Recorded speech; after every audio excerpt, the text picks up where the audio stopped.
आज बुद्ध पूर्णिमा है। बुद्ध पूर्णिमा यानी गौतम बुद्ध की जयंती। गौतम बुद्ध के जीवन की कई ऐसी घटनाएं हैं जो हमें काफ़ी प्रेरित करती हैं। ऐसी ही एक कहानी ये है कि एक बार उन्होंने खुद अपने शिष्य को एक वेश्या के पास रहने के लिए भेजा था। आखिर ऐसा क्यों किया था गौतम बुद्ध ने, जानने के लिए ये कहानी पूरी सुनिए।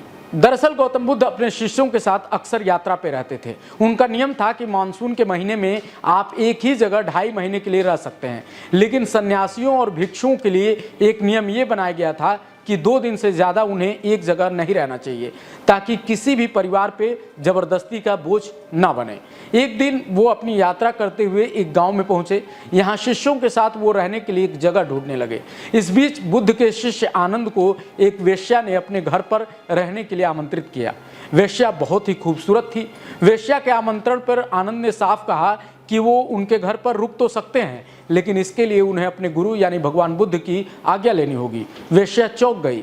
उसने पूछा कि क्या वास्तव में उसे यहाँ एक सुंदर स्त्री के साथ रहने के लिए अपने गुरु की आज्ञा की जरूरत है? आनंद ने कहा, बिल्कुल, ऐसा करना पड़ेगा। इसके बाद आनंद बुद्ध के पास पहुंचे। उन्होंने बताया कि एक वेश्या ने उन्हें अपने यहाँ रुकने के लिए आमंत्रित किया है।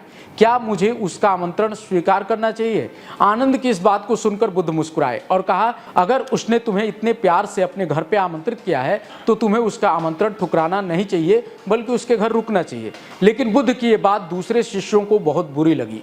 उन्हें लगा कि वेश्या के घर बुद्ध अपने शिष्य को रुकने के लिए बोल रहे हैं। शिष्यों ने बुद्ध से सवाल किया कि ये तो बौद्ध भिक्षुओं के आचरण के खिलाफ है। तब बुद्ध ने कहा कि 3 दिन बाद तुम्हें खुद इसका जवाब मिल जाएगा। 3 दिन तक आनंद वेश्या के घर पर रुके। 3 दिन तक शिष्यों ने उनकी जासूसी की और हर बात जाकर बुद्ध को बताते रहे। पहले दिन वेश्या के घर से आनंद और महिला के गाने की आवाज़ आई। सभी शिष्य देखकर चौंक गए, क्योंकि ये बहुत ही नई बात थी। दूसरे दिन आनंद वेश्या के साथ नाचने गाने लगे।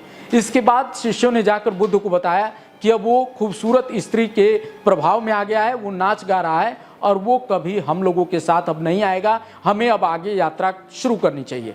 लेकिन तभी वो लोग देखते हैं कि आनंद एक सुंदर स्त्री के साथ उनके तरफ आ रहे हैं। वो सुंदर स्त्री कोई और नहीं बल्कि महिला भिक्षुक बनी हुई वो वेश्या ही थी। इस पर बुद्ध ने अपने शिष्यों से कहा, देखो, आनंद को देखो और उससे कुछ सीखो। अगर आपको खुद पर भरोसा है तो आपको कोई भ्रष्ट नहीं कर सकता है, बल्कि अगर आपका चरित्र बलवान है तो आप भ्रष्ट को भी चरित्रवान बना सकते हो। आज देखो, वेश्या भी भिक्षुक बन गई और फिर उन्होंने भिक्षुक बनी वेश्या का स्वागत करते हुए उसके साथ अगले गांव की यात्रा पर निकल पड़े। ये कहानी अगर आपको पसंद आई हो तो वीडियो को शेयर जरूर कीजिएगा। बुद्ध पूर्णिमा की आप सबको शुभकामनाएं। नमस्कार।